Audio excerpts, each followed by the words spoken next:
Not long ago, kids grew up reading books, playing outside, using their imagination. Schools had problems, but kids could at least read.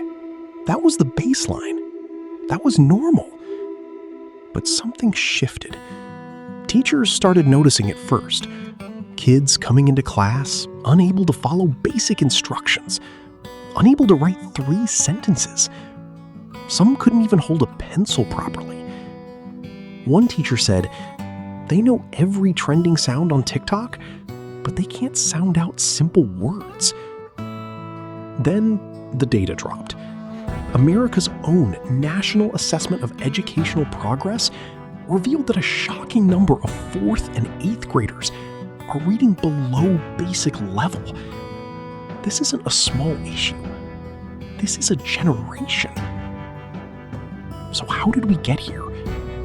Meet the iPad kid, raised on YouTube, swiping before they could speak. Parents handing over screens just to get 5 minutes of peace. And look, no judgment. Parenting is hard. But screens became the babysitter, the teacher, and the best friend all at once. Here's where it gets deeper, though. Schools didn't just allow this to happen. Some of them made it worse. For years, teachers were told to use something called balanced literacy. Basically, don't drill phonics. Let kids guess words from pictures and context.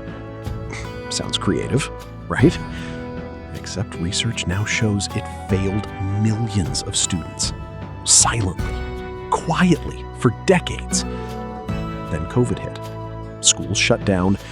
Remote learning exposed every crack in the system. Kids fell behind, and many never caught back up. But here's the uncomfortable truth. The crisis didn't start with COVID. COVID just finally made it impossible to ignore. Some places are fighting back. Schools switching to phonics, screen time limits being introduced, teachers getting proper training. It is fixable, but only if people stop pretending the problem isn't real. Because here's what's actually at stake. We're not just talking about kids struggling in English class. We're talking about a generation that may grow up unable to read a contract, understand the news, or think critically about what they're being told. That's not just an education problem. That's a democracy problem. Gen Alpha didn't choose this. They were handed screens before they were handed books. They were let down by systems that were supposed to protect them. The question isn't whether this generation can recover. It's whether the adults around them care enough to actually do something. Share this. Talk about it. Because the first step to fixing a crisis is admitting it exists.